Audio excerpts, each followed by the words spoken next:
We're back. We're here. We are ready to go for our episode. Things are looking good. Mandy, happy re-entry day, as you say.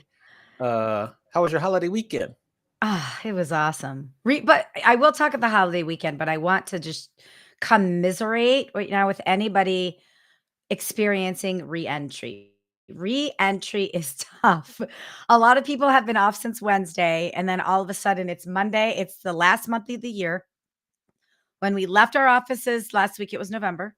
We've come back, it's December, and it's the last month of the year. And it's not even, we don't have any warning. It just happened. So amen to those of you re-entering today. We got this.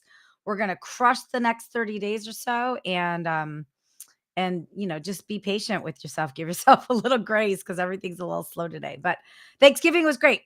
We went to Newport Beach, Amani. Oh, okay. What was the And Newport Beach? I like it. what was like my aunt wanted to go to the Notre Dame USC game because she went to Notre Dame. And we didn't quite want to be in LA for the holiday. And some of us are in San Diego and the rest of us are in Ohio. And so everybody just met in Newport Beach. We rented a house on the peninsula, on Balboa Peninsula. And Nice. it was 8 of us and it was dog friendly. So I got to bring Luca with me and she did such a good job. But everything was really walkable. And, Amani, you and I, we've been to Newport Beach before for different events. And I have never spent that much time up there. And it was spectacular. We went on a Duffy boat. I had never been on a Duffy boat. Funny Nice. story. I didn't know you could drive your own Duffy boat. So Scoot, my husband, was like very proud of being the Duffy boat captain. And there's so many vessels on the water, not just Duffy boats. There were car ferries, there were speedboats, there were yachts, there were catamarans. It got really busy at some point, and you're just this little Duffy boat for 8 people. And basically, they tell you when they rent the boat, like Right. you have no rights. Like everybody has the right of way, so you're just lucky to not capsize and like get stuck in somebody's wake, basically. So it was towards the end. There was a lot of traffic. We were looking out. We were yelling like ferry, and like it was hairy. Okay. Yeah, it was exciting. We went to the Lido House Mm, yeah. rooftop for a drink, which was beautiful. We watched the sunset there. That as we were leaving, there was a gazebo, and my husband was like, "Okay, before we leave, we have to have a dance party."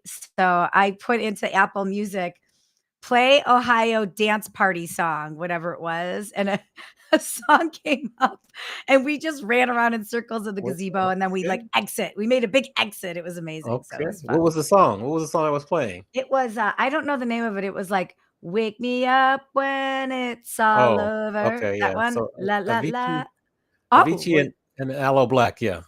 well, whoever those people are, it was great. Yeah. Yeah. It Yeah. was it was You're fun. asking a DJ here, so I got to know a little bit, especially when you sing a little verse. So Yeah, very DJ good. knows. Tell me about your Okay. weekend, Amani. My weekend was a combination of a nice dinner with my friend's family and grading papers and finishing book edits. Yes. Yes, that was it. Mm. So, I kind of use this to catch up on.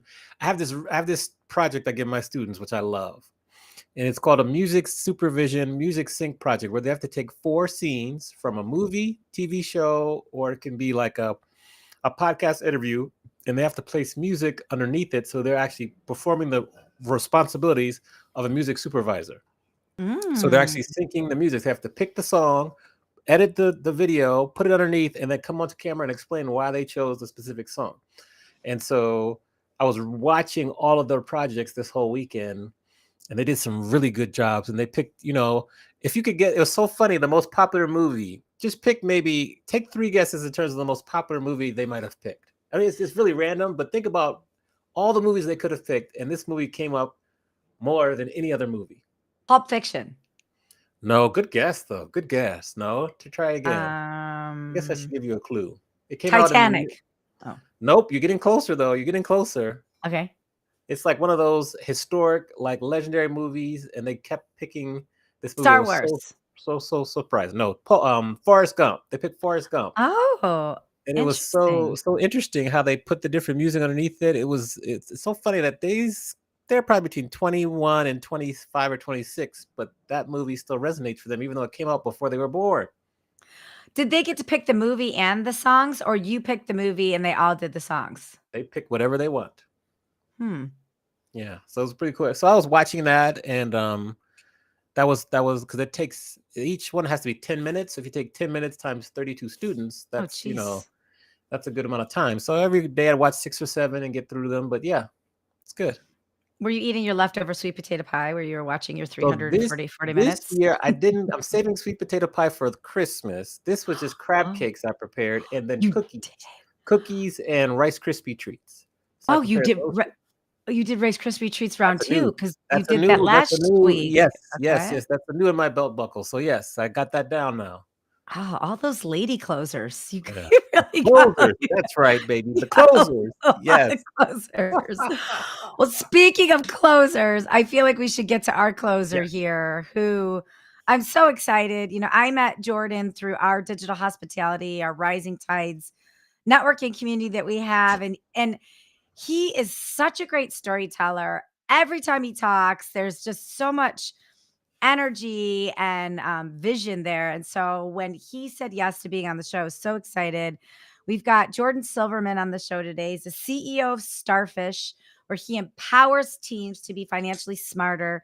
He's a multi-business founder. He's founded a lot. He's started his entrepreneurial journey in college. So I'm super interested in asking him a bunch of questions about that. And he's a dad. He's a dad of a 2-year-old and a U of Michigan fan. So, Jordan, welcome to the All show. right. Round of Hey, applause. Mandy. Hey, Manny. How Hi. are you guys? Thanks for having me. We're doing well. So we want to know. Well, I've got questions. Manny's got questions, but we first have to ask, why did you decide to name your company after a starfish? Yeah. So, our goal at Starfish is to help small businesses make more money. Every single business owner knows that costs add up and running a profit is really hard. I know that as a business owner. I've spent the last 15 years working with small business owners. It's really hard to run a good, profitable business. So, the reason we named the company Starfish is because starfish lose their limbs when they get stressed, and then they grow their limbs back when they get de stressed. Our goal as a company is to help our customers, our clients, de stress and grow back their profits. And that's what we do every day. Ooh, Okay. that's good, Okay. Jordan. That's very thought out business title. I wanna pause on Starfish for a minute. I promise we'll get back to it. But as somebody from Ohio, as Sorry. an Ohio State fan, this weekend's game was a little bonkers. So I just wanted to be the better person and congratulate you on your big win this weekend. It pains me to say it, but a win's a win. And as a fan, I just wanted to hear your experience of watching that crazy game this weekend. I hope that Ryan Day is the Ohio State coach forever. The best way I can say it. Best case scenario is that he stays on forever and we continue to have this fun rivalry. Listen, I turned before right before the game started. I turned to my wife and I said, "This is not going to be fun." And then it was pretty fun. So Yeah. I got no complaints. It was a great game for me. Good, very good. And then Yeah. just to give the audience some context, if you didn't watch the game, there was a flag planting issue at Hmm. the very end of the game. So Jordan, I don't know, do you want to share that with everybody what the situation was? I'm a big Michigan fan. I went to the national championship last year when we won. Nice. Michigan has not had a good season this year. This was our Super Bowl. Mhm. We celebrated, and Ohio State did not like that celebration. Uh, There's a long time in the football game to battle it out, but it was sad that it came to that at the end. We should have just walked away as winners. Ohio State should have just walked away as not winners. I'll put it nicely. You could say losers. We lost. Loser. You could say losers. Anyways, Both both schools were fined $100,000, by the way. oh, they Yep. were? Yeah. Oh, I didn't know that. I didn't know Yeah. that. Well, that's good. You do have to take some sort of action on Yeah. that. So I'm glad. I want to hang here while we're in Ann Arbor, Michigan. I want to hang here. I want to take us back to 2010 in Ann Arbor. You're a college student. You founded your first company in college. You founded Star Toilet Paper. Star's kind of a thing Yes. for you. So, what was Star Toilet Paper? What was the problem that it solved at the time, and what did you learn from that experience? Yeah. So really simple. What we did at Star Toilet Paper is we did advertising in public bathrooms, printed Mhm. toilet paper, printed paper towels, ads in Oh, dispensers. We basically built up regional networks around different college campuses and gave advertisers an opportunity to put themselves in front of college students, bars, restaurants, apartment buildings, all of that. I ran the company with my younger brother for 5 years, Mhm. and I learned a tremendous amount. That was my first startup experience. I'll never forget my senior year was sitting in the library studying for the LSAT, and I was like, I don't want to do this. Mhm. That's when I just went all in on being an entrepreneur, and I haven't looked back over the last 15 years, but that was my first door-to-door sales, first cold calling, first investors. All of my firsts I learned from that business, and it was amazing. That's awesome. What's Yeah, something that you take with you from that experience that you might apply every day or that you harken back to and you're like, "Gosh, I'm so glad this started for me way back when." yeah. Um, I'll never forget. We were doing printed toilet paper as the first product, and I chose like my 8 favorite businesses in Ann Arbor. And I was like, all right, like these are the 8 companies I'm going to get to advertise. And I basically went door to door, made up like sales folders, and I went door to door and I visited all 8 of them. And I think 4 of them told me no, 3 people weren't there, and 1 person said maybe. Hmm. So I went into the day thinking, I'm going to come back to my apartment and have 8 advertisers. Mm. And I came back with 1 maybe and 7 pretty much no's. Mhm. So I think the first thing it taught me was A, become a better storyteller, and B, sales is a numbers game, whether you like it or not. yeah. Yeah. Truth. Now, how did you go from being a philosophy major to working in the startup world? Hmm. Yeah. Uh, Honestly, I had no idea what I wanted to do going into college. My freshman year, I took a philosophy class and I loved it. And I said, all right, like, I'm going to just do more of this. I could take any other classes I wanted. I took a bunch of business classes, I took a bunch of econ classes. But at the end of the day, I knew college was short and I knew it was more about the experience and what I could teach myself. So I just chose a major that I enjoyed versus something that was going Mm. to feel like real school. Good What answer. it taught me though was really simple. My favorite part of philosophy was the logic courses, and it taught me how to think logically. And I know that sounds so simple, but my friends were writing papers that had to be a minimum of 10 pages. Almost every paper I wrote in college was a maximum of 1 or 2 pages because it was Oh, all about how do you get all of your thoughts, all of your ideas into the simplest, most condensed form as possible. interesting. Okay, I like that maximum of 2 pages. I have to keep that in mind. Also, with all of your experience, I want to ask you about some lessons you've learned. Like, what do you think If you were going to meet with like a person who was just about to start their own business, what are the 3 pieces of advice you would give them so that they could hit the ground running? First off, it's so much harder than you think it's going to be. Mm. Make sure you're ready for it. And like, I can't stress that enough. You have to make sure you're ready. That's mentally, physically, financially, everything in your life is going to get turned upside down. It's so much harder than you think it's going to be. So that's number one. Second thing I'll say is make sure from a personal standpoint, you have a good foundation. I'm very lucky where my wife, my family, my friends are all extremely supportive. And then the third and final thing I would say is don't try to do it alone. Both of my businesses, I've had a co-founder that I can lean on, has a different set of skills than I do. So really simple. Number one, be ready. Number two, have a support system. And number three, find someone to partner with because it's going to be a lot more fun. Love it. Yes, yes. Mandy, back over to you. Well, I have a question I prepared, but you just said something that sparked something for me. How do you ready yourself? You said be sure you're ready. You talked about mentally, physically, emotionally, all of that. Like for you as a business owner, how do you ready yourself? First thing I did when I started Starfish was basically like built out the financial plan. Like how quickly do I think we're going to grow? What's it going to look like? All of that. Some things we've far exceeded my expectations. Other things are significantly slower.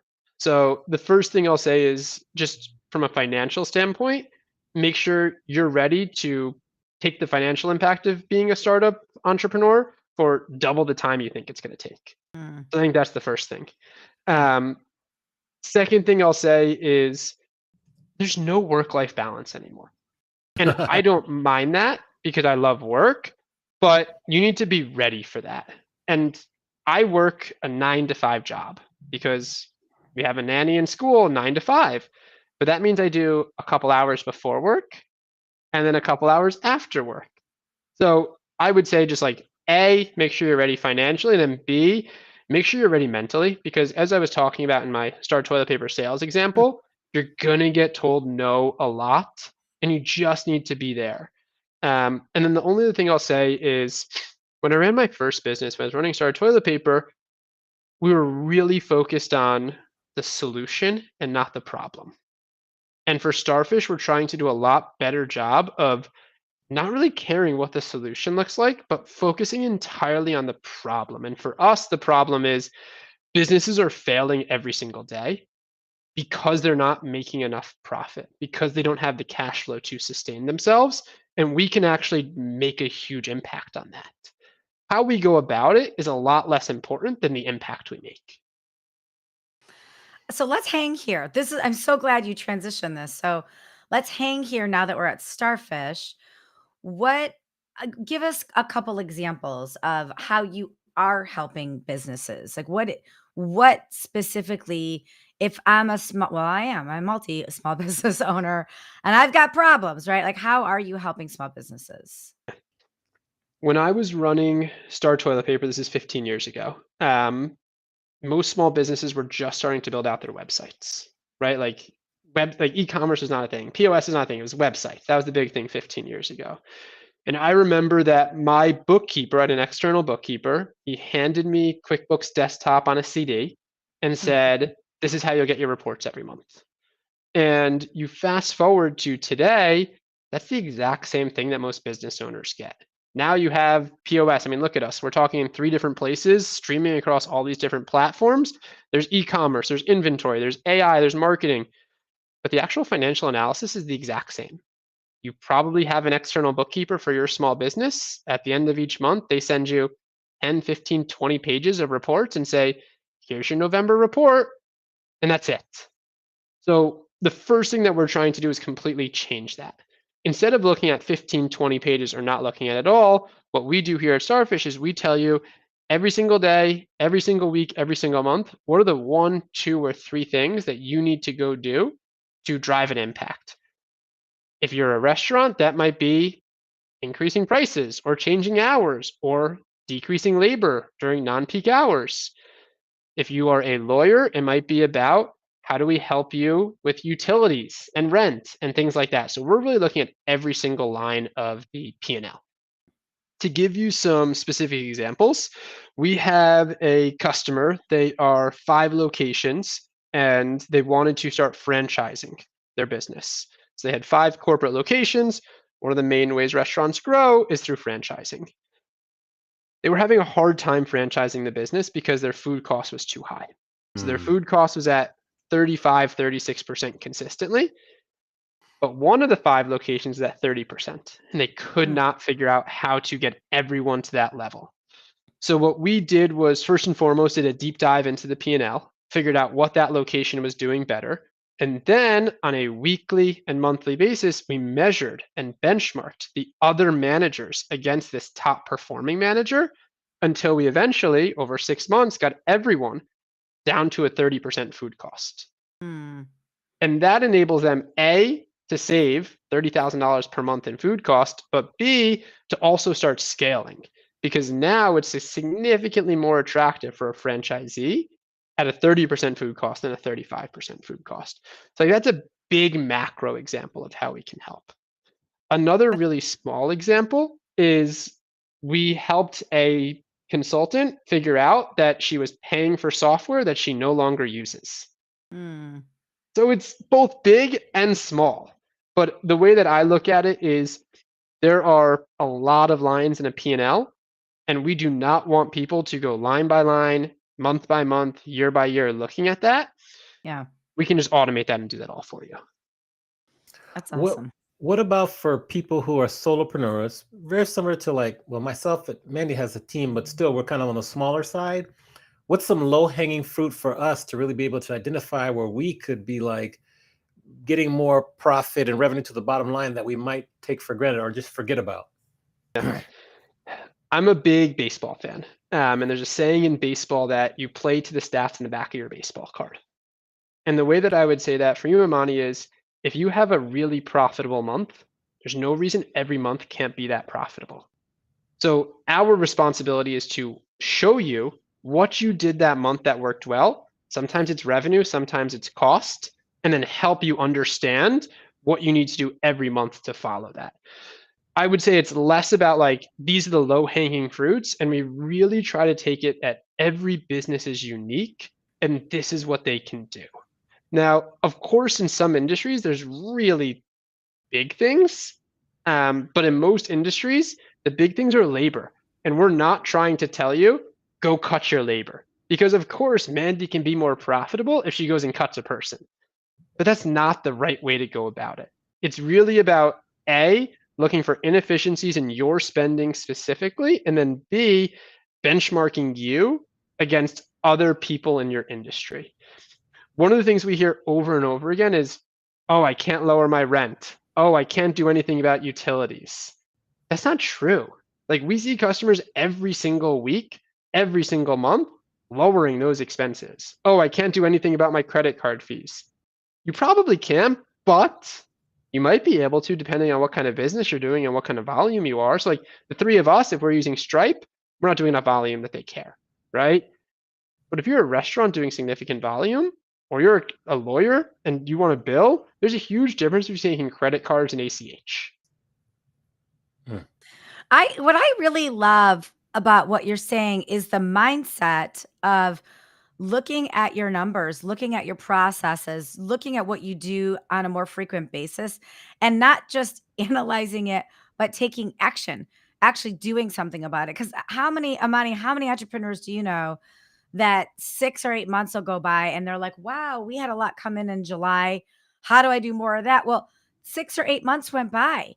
But if you're staying close to it once a month and you actually have experts analyzing it, or just a fresh set of eyes, right? Most entrepreneurs are like just mired in the business that they don't have the fresh set of eyes. So that those suggestions you might be giving them might be very common, but it's just a fresh set of eyes giving them an action plan that is very valuable. This is how I'm seeing this. Is this how your customers are seeing it too? So the majority of our customers are multi-unit retail and Mm. bookkeepers. Those are our 2 big client bases right now. Mm. Multi-unit retail, and bookkeepers.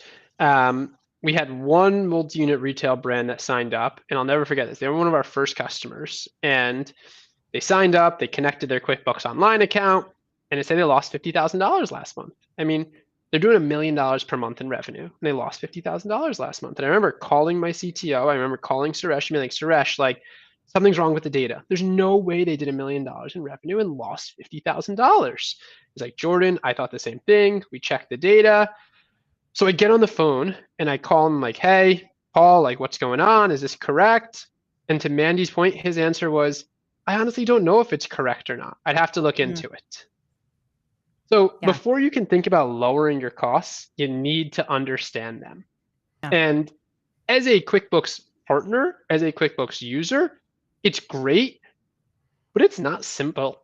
It's really hard to understand your costs in QuickBooks. It's hard to run reports. I consider myself pretty tech savvy, and I find it difficult.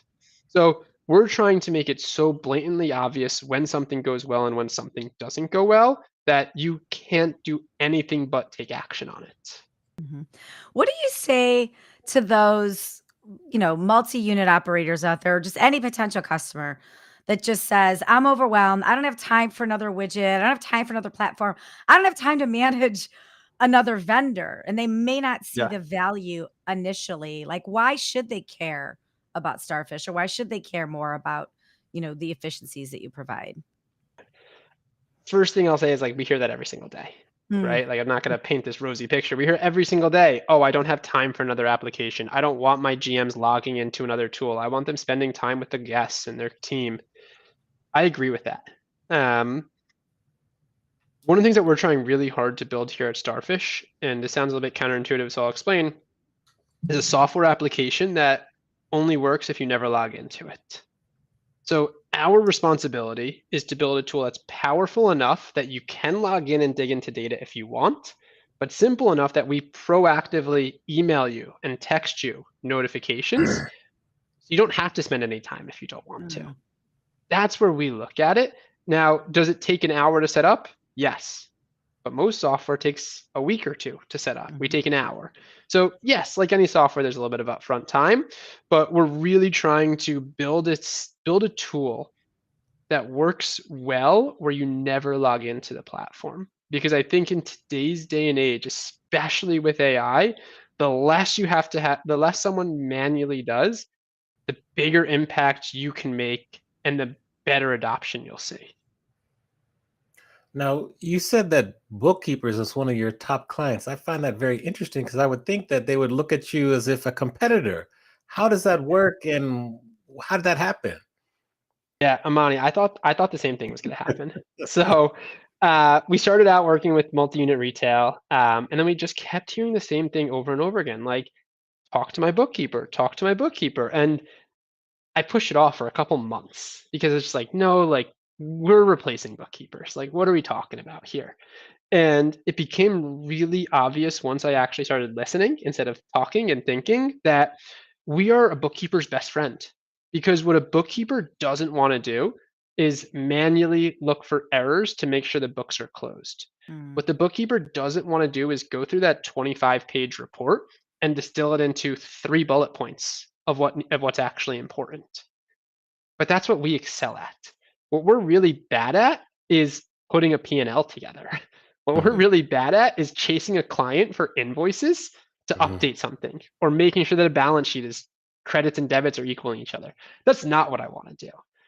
What I want to do is I want to take all of this raw data and then show you how to improve your client's business.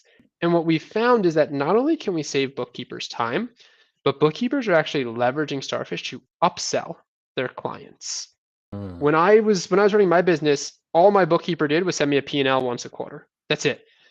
But now bookkeepers are getting asked by their small businesses to build budgets. Can you help me forecast? Am I scheduling correctly? What software should I use?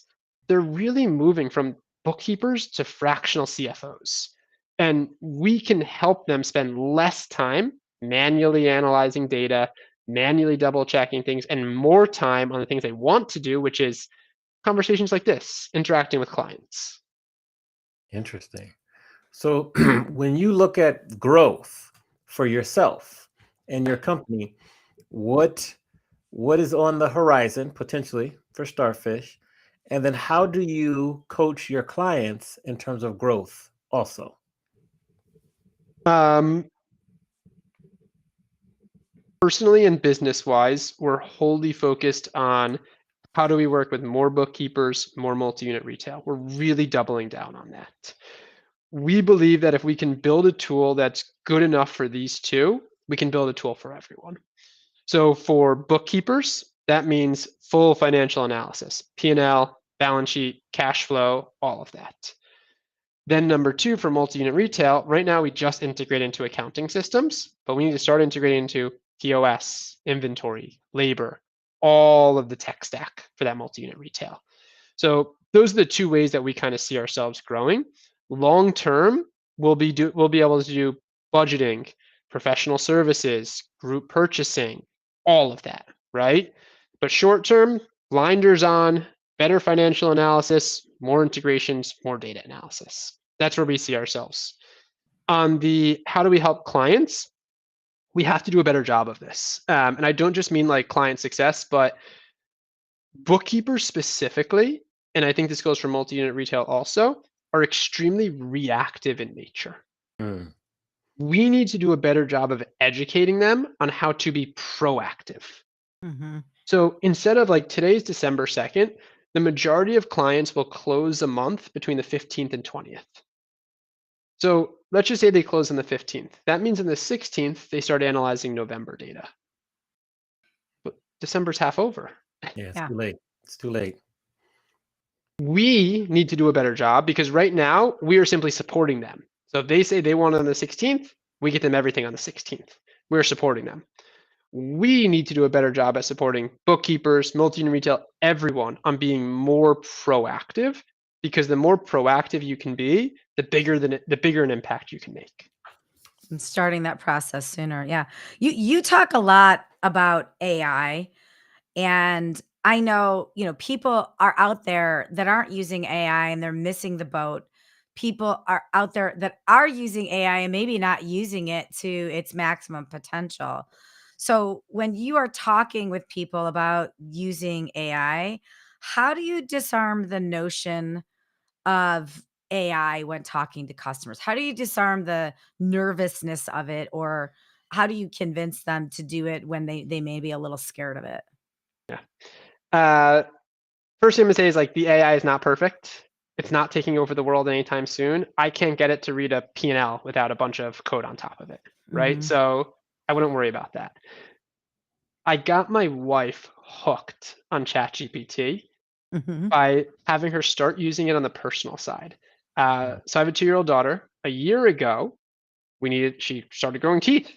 So we needed a toothbrush. We did all of this research on different toothbrushes. And anyone that's gone down that Google rabbit hole, doesn't have to be about toothbrush, it can be about anything. It basically leads you to nowhere. It Mhm. basically Yeah. leads you to whoever Mhm. spends the most on Yeah, advertising. That's it. exactly. Exactly. So after like an hour of us like half watching Netflix and looking things up, I'm just like, let's just ask ChatGPT. And this was multiple versions of ChatGPT ago. And instead of like all these blue link tabs across my Chrome browser, it just gave us a really simple summary. This is the toothbrush and this is why. And that was it. And then she started using it for Excel because I hate when I can't figure out an Excel formula. And I always forget the Excel formula. So she just started using ChatGPT to ask questions about it. So, Mandy, my answer is really simple. Don't think about how can I use ChatGPT for business. Think about how can I use AI for my personal life. Mm. And that's a great way to start because it does not have to be this big, scary thing. You can start simple. And there's so many different things. ChatGPT is what everyone uses. For Starfish, we don't use ChatGPT at all. We use Claude for everything. I do too. I love Claude. So much better. I'm a new Claude. It's so much better. It's so much cleaner. Yeah, And I feel like I get to the answers probably 3 or 4 prompts sooner too. Has that been so much your stronger. experience? Yeah. Yes, Yeah. absolutely. So what I would say is like the AI is scary. I get it. It's a new technology. Make it not scary though. And the best way I found to do that is just like have fun with it. Like It is December 2nd, we're recording this. Everyone needs holiday gifts. Literally go on ChatGPT, go on Claude, list out the people you need to buy gifts for and one or two facts about them and ask what to buy. It will give you such a better recommendation than spending hours on Google searching for things. Yeah, that's good. That's awesome. That's Great good. suggestion. Wow. So we've come to the point in the show where it's time for us to kind of flip the script and allow you to ask both myself and Mandy a question. Any question you'd like. Nothing is off limits. So who do you want to ask a question to first? And what is said question? All right. I listen to the podcast and I feel like Mandy goes first every time. So I'm going to go to Amani with the first Okay. question. Oh, Okay. good. Jordan, like that. All right, Amani, Yeah. you're an amazing storyteller. I'm trying to become better at storytelling. What is your number one tip for someone to be a better storyteller? Number one tip, well, I'll give you one and one B. So number one A, one B. Number one tip would be to just start to create a story journal. Write down all the stories that you think that you've experienced in your life that would be interesting to other people. Just write, a quick summary of them all. Just start keeping a journal, and then go back to it as you remember more. And then number two, one B would be to watch videos of like really good storytellers, like some of the best like TED Talks where they give to talk about stories, or the moth competition where they have to tell stories in the moth Mm. competition. I would start with that. Watch some of those stories and just watch and see and just watch and just start to consume those in your free time. I love that. Follow-up question. Physical journal or digital journal? I think digital is a little bit easier because if you have your phone with you and you're somewhere where you don't have your notebook with you, I'm a fan of digital. But if you use a physical notebook, then just transfer it to your digital one. I think digital it allows it to be more accessible in more places because when you remember the stories, you want to write them down because you could forget later. Okay, love it. Thank you. Yes. Good All right, question. Mandy, your Yes. turn. I am a startup entrepreneur. Money is always going to be tight. You go to a lot of conferences. How do I, as an entrepreneur, decide which conferences are worthwhile and which are not? Because they're all expensive, they're all time consuming, and there's a lot of them. That is an awesome question, and it's a real question. It's something that entrepreneurs think about all the time. So, a couple things so first of all, forget about the costs and just determine which conference you want to be at, right? I like asking my vendors. Like ask your vendors where are they? Because your vendors are where your competitors are, Hmm. and your competitors are where your customers are, right? So, I would ask your vendors first. Um, I also would look at the education piece. Conferences that just spend time on exhibiting and just talking at you aren't as valuable as the ones that actually put the energy into the education. When people build out content and education, even if it's just for a day, you're going to get so much more value out of it. Okay, so that's the second thing. The third thing about that is when you have more content and education, as an entrepreneur, you have a greater opportunity to be a panelist where you could talk about your product or your service.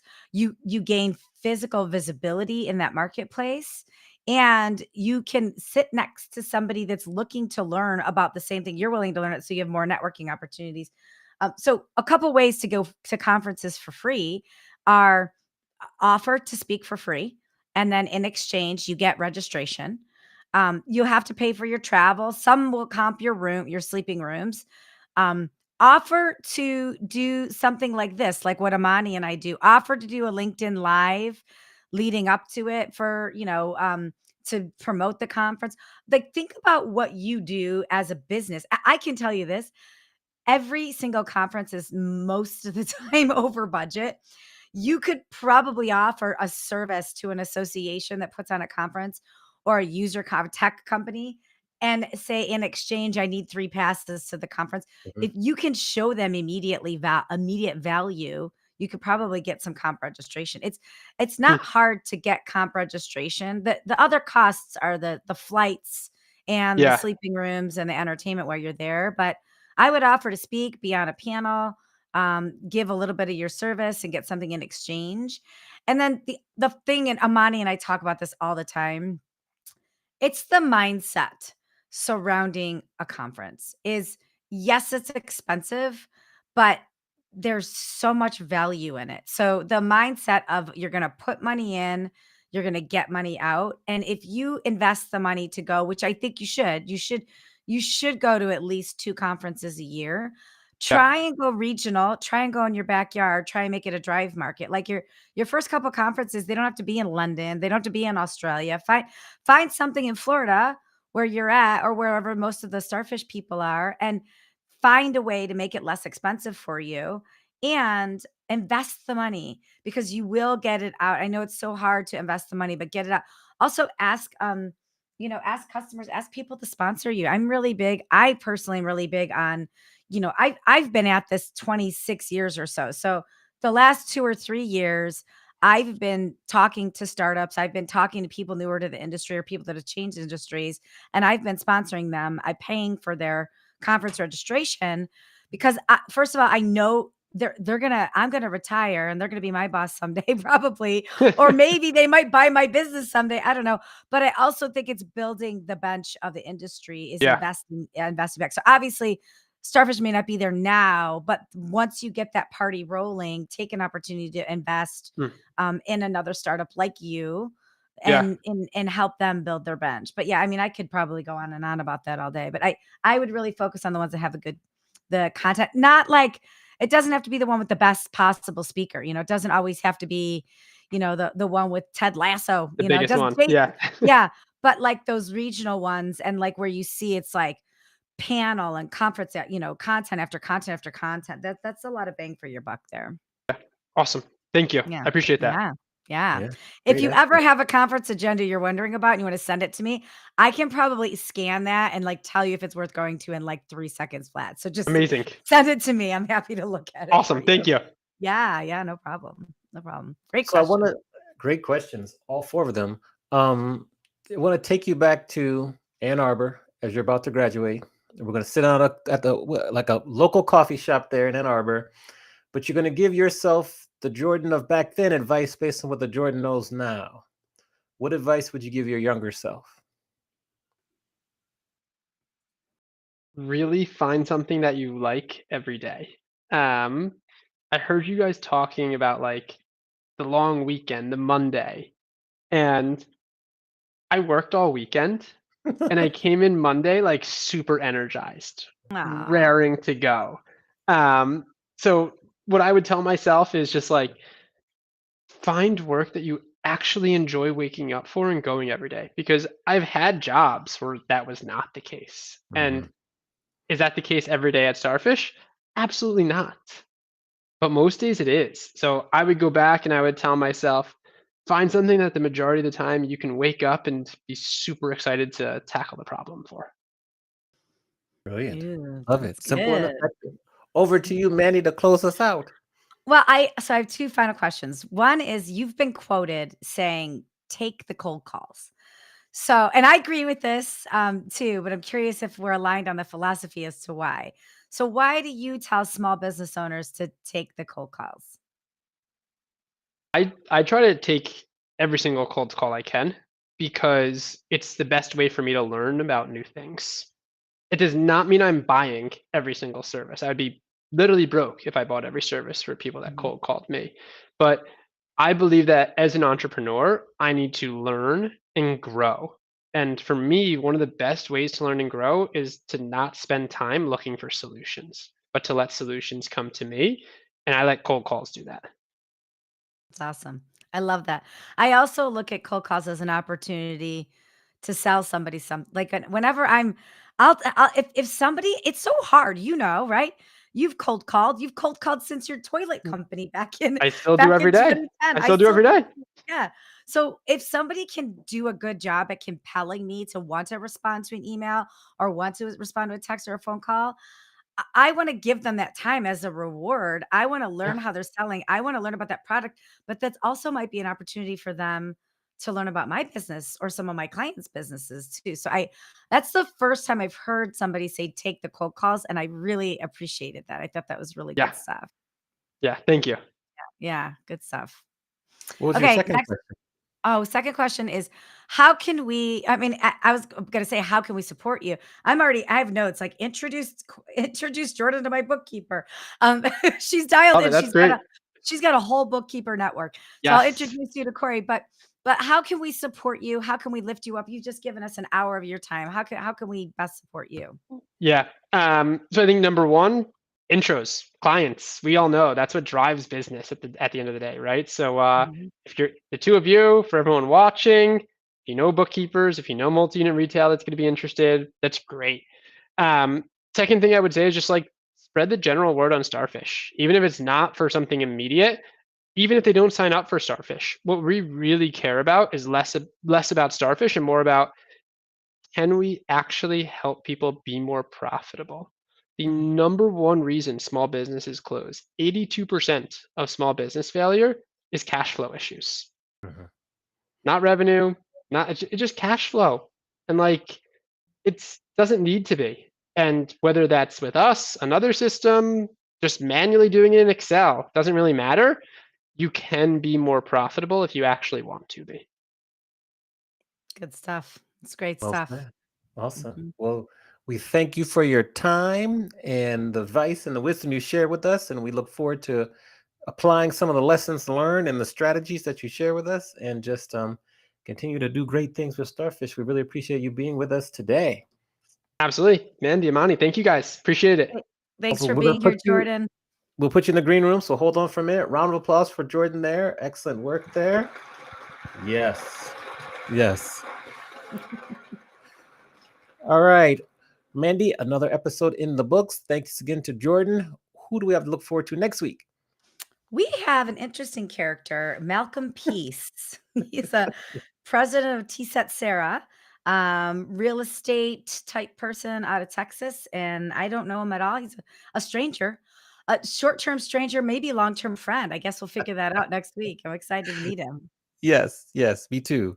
Okay, Mhm. well, thanks again to Jordan for appearing with us. Make sure that you rate, review, also on any platform you watch, subscribe to us, like this. We're trying to grow our YouTube. And just thanks for tuning in. And we will see everyone next week. And with that, have a great week after Thanksgiving. Bye, everyone. Bye.